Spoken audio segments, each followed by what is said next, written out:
안녕하십니까. 유튜브를 통해 평소에 저의 설교를 접하시는 분들 주님의 이름으로 문안을 드립니다. 기쁜 소식 교회 성도들은 아니지만 그동안에 유튜브를 통해서 저의 설교를 듣는 분들 주님의 이름으로 환영하고 축복합니다. 아마 외국에서 저의 설교를 들으시는 분들도 여러 분 계실 것이라고 생각을 합니다. 최근에 저의 얼굴을 보고 왜 그렇게 살이 빠졌느냐라고 물으시는 분들이 계시는데 염려를 많이 해서 살이 빠지느냐 이런 말씀을 하시는 분들도 계십니다. 만약에 사람이 염려를 많이 해서 살이 빠질 수 있다면 이 세상에 뚱뚱한 사람은 하나도 없을 것입니다. 제가 살이 빠질 수 있었던 이유는 그동안에 한 5개월, 6개월 동안에 저탄수화물 다이어트를 했기 때문에 가능한 것입니다. 제가 처음에 저탄수화물 다이어트라는 게 있다는 말을 듣기는 했지만 그게 얼마나 효험이 있을지 알 수 없었기 때문에 한 2개월 동안 실험적으로 저탄수화물 다이어트를 했는데 처음에는 효험이 있는지 알 수 없었는데 한 2개월이 지난 다음부터 복부의 살이 빠지는 것을 경험하기 시작했습니다. 그래서 저는 원래는 복부의 살을 빼는 것이 목적이었는데 복부뿐만이 아니고 몸의 모든 부분에 살이 빠지는 것을 경험을 했습니다.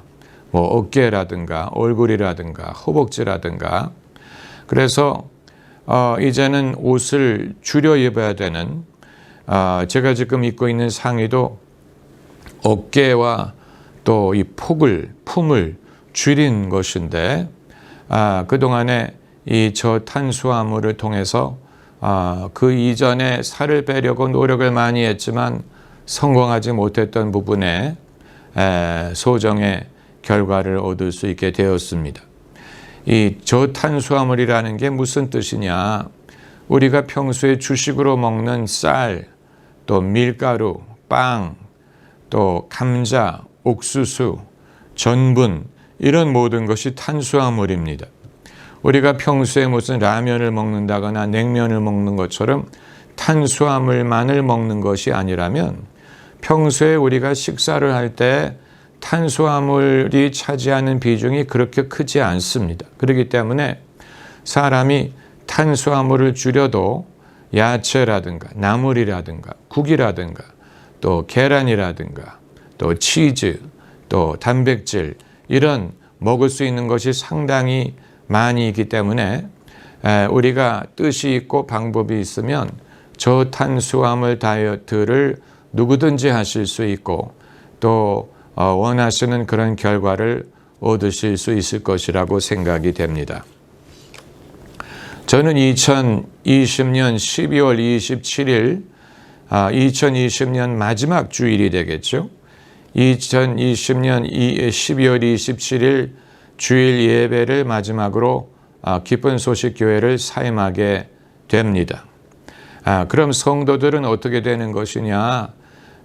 지금 후임 목사 청빙 작업을 시작하고 있습니다. 성도들을 두고 가는 것이냐? 여러분, 제가 70세가 돼서 정년 은퇴를 하더라도 성도들을 떠나야 되는 것은 마찬가지예요.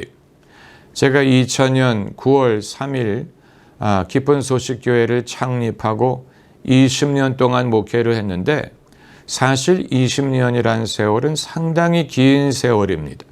그렇기 때문에 제가 성도님들에게 가르쳐 드려야 될 부분이 있었다면 20년이 지나는 동안에 충분히 기회가 있었으리라고 생각이 됩니다.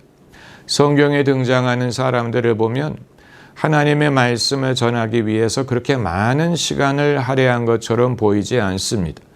예수님의 공생애는 3년 반에 불과했고 예수님이 그 많은 일을 3년 반 만에 이루시고 다 이루었다라고 말씀하시고 십자가에서 운명하시지 않았습니까? 그리고 부활하신 후에 더 이상 그 일을 지속하지 않고 제자들에게 성령을 기다리라 이렇게 말씀하시고 승천하셨습니다. 사도 바울도 마찬가지 사도 바울이 어떤 한 지역에 가장 오래 있었던 것은 이 에베소에 2년 동안 있었다고 말한 것을 제외하고는 사도 바울도 어느 한 지역에 그렇게 오래 머물지 않았습니다. 그것이 시사하는 것은 하나님의 진리를 전하기 위해 그렇게 많은 시간이 필요하지 않다는 것이고, 우리가 신앙을 배우기 위해 그렇게 많은 시간이 소요되는 것이 아니라는 사실입니다. 그렇기 때문에 나는 교회 다닌 지 5년밖에 되지 않은 새신자다라고 말씀하시는 분이 있다면, 5년 동안 교회를 다니셨다면 그건 새신자가 아니에요. 이 빌립이 에티오피아 사람을 만나서 단 한 번 말씀을 전하고 세례를 주고 그리고 서로 각자의 길을 간 것인데, 그 한 번의 만남으로도 에티오피아 사람이 얼마든지 신앙인이 돼서 자기 고향에 돌아가서 에티오피아 콥틱 교회를 시작했다고 한 것을 보면 알 수가 있는 것입니다. 이제 자동차를 사용할 때 자동차를 레이스용으로 쓸 수도 있고, 또 이 원거리 여행용으로 쓸 수도 있고, 출퇴근용으로 자동차를 탈 수도 있는 것처럼, 저는 주께서 저를 애초에 주의 종으로 부르셨을 때 저에게 주셨던 소명, 그리고 저에게 주셨던 은사가 무엇인지를 곰곰이 생각하는 중에, 이제 제가 더 늙기 전에 이 유럽 선교를 시작해야 되리라는 그런 확신을 갖고 이 일을 시작하게 되었습니다. 유럽 선교를 위해서 저는 가지만 대한민국의 성도들이 할 수 있는 일이 무엇이 있느냐. 여러분, 우리는 전 세계가 대한민국의 기독교를 주목하고 있다는 사실을 알아야 됩니다. 전 세계 모든 나라 사람들은 한국 기독교인의 신앙적인 열심과 헌신에 대해서 알고 있습니다.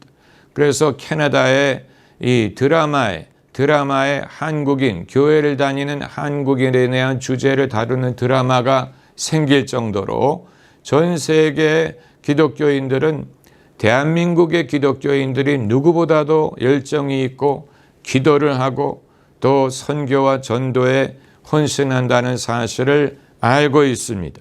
다만 그동안에 우리는 선교를 할 때 나라 중심으로, 부족 중심으로, 지역사회 중심으로 선교를 했지요. 소위 미전도 종족을 중심으로 선교를 하려고 했는데, 여러분, 21세기의 미전도 종족은 무슨 아프리카의 초원이나 아마존의 밀림에만 있는 것이 아니고 유럽의 그 광대한 대륙이 새로운 선교지로 부상을 하고 있습니다. 여러분, 21세기의 유럽은 여러 다민족이 섞여 사는 다민족 사회가 돼가고 있습니다. 여러 나라의 이민자들이 몰려오고 난민들이 몰려오고, 그래서 과거에 우리가 생각했던 런던의 신사숙녀만이 사는 나라가 아니고, 또 프랑스가 과거에 프랑스만의 그런 고풍을 갖고 있는 나라가 아니고, 이제는 여러 대륙, 여러 나라의 이민자들이 몰려오고 난민들이 몰려오고, 그리고 유럽 사람들조차도 유럽 연합 내에서 직장을 찾아 자기 고향을 떠나 서로 섞여서 살고 있는 그런 시대가 돼가고 있기 때문에, 이제는 유럽은 새로운 선교지로 부상을 하고 있고, 대한민국의 기독교와 교회들이 얼마든지 활동할 수 있는 가능성이 있는 그런 선교지로 부상을 하고 있다는 사실을 우리가 깨달아야 됩니다. 미전도 종족이라 함은 복음을 한 번도 들어본 적이 없는 사람들을 포함하는 것뿐만이 아니고, 복음을 과거에 전해본 적이 있지만 떠나간 사람들도 거기에 포함이 됩니다. 여러분, 예수님은 어떤 경우에는 당신이 하시는 일을 되풀이하심으로 그것을 완성해야 되실 때가 있었습니다. 소경의 눈을 뜨게 하실 때 한 번 기도하는 것으로 완전히 낫지 않았기 때문에 예수께서 다시 안수하셨다라는 성경 구절이 있는 것을 보면 사람의 눈을 뜨게 하는 것도 어렵지만 사람의 영혼을 구원하는 일은 사실 더 어렵고 국가와 문명의 영혼을 구원하는 일은 그것은 되풀이해야 될 만한 필요가 있는 크고 어려운 일입니다. 그렇기 때문에 유럽인들이 과거에 복음을 믿었고 기독교가 부흥을 했고 기독교 문화를 이룬 적이 있었지만 그러나 이 시대는 떠나갔는데 이제 이 시대의 중요한 신학적인 질문은 어떻게 할 것이냐 하는 것입니다. 그들을 버릴 것입니까? 포기할 것입니까? 이제는 예수님이 곧 오실 것이기 때문에 그들에게 기회가 없다는 것입니까? 예수님 말씀이 이 천국 복음이 땅끝까지 증거가 되고 그리고 끝이 오리라 라고 말씀을 하셨는데 어떻게 보면 유럽 대륙은 주님이 말씀하시는 새로운 땅끝으로 부상하고 있는지도 모르는 것입니다. 그렇기 때문에 이제 누가 가서 일을 할 수 있을 것이냐, 여기에 대해서 우리가 준비하고 비전을 가질 필요가 있습니다. 이것은 단기적으로 할 수 있는 일이 아니고 장기적인 시간의 투자와 헌신이 필요합니다.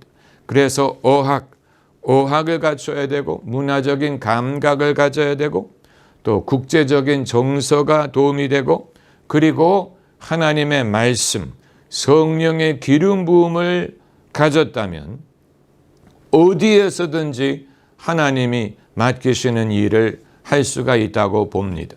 그리고 이제 여러분이 기도를 해 주시기를 부탁을 하는데 기도를 할 때 막연하게 기도할 수도 있고 믿음으로 기도할 수도 있습니다. 믿음으로 기도할 때 그 기도에 능력이 있습니다. 믿음으로 기도하기 위해서는 유럽 선교에 대한 비전을 여러분이 공감하셔야 됩니다. 왜 이 일이 필요한 것인가? 왜 이 일에 승산이 있는 것인가? 왜 이 일에 성령이 함께 하시는 증거가 나타나는 것인가? 여기에 대한 비전을 여러분이 공감을 하실 때 여러분이 믿음을 갖고 기도를 하실 수가 있을 것이고 그 믿음, 그 기도, 그 정성이 어마어마한 영적인 힘이 돼서 이 일을 하는데 큰 몫을 감당할 수 있으리라고 봅니다. 이 사도 바울이 사도가 돼서 어느 한 지역사회뿐만이 아니고 여러 나라의 교회를 감독하고 또 그들을 가르치는 일을 할 수 있었던 것처럼 여러분도 제가 사도적인 권세를 가지고 이 한 도시뿐만이 아니고 여러 나라의 교회와 여러 나라의 사역을 감독하고 또 리드할 수 있는 그런 일을 할 수 있도록 기도를 해 주시기를 바랍니다. 그리고 여러분께서 헌금으로 동참하실 수도 있습니다. 기쁜 소식 교회의 계좌에 지정 헌금으로 헌금을 하시면 그것이 저의 사역에 사용될 수 있습니다. 이 지정 헌금으로 김영준 목사 유럽 선교 지정 헌금이라고 구체적으로 명시를 하시면 여러분이 하시는 헌금이 이 일에 귀하게 사용이 될 것입니다. 코로나 바이러스가 지금 기승을 부리고 있지만 끝나는 날이 올 것입니다.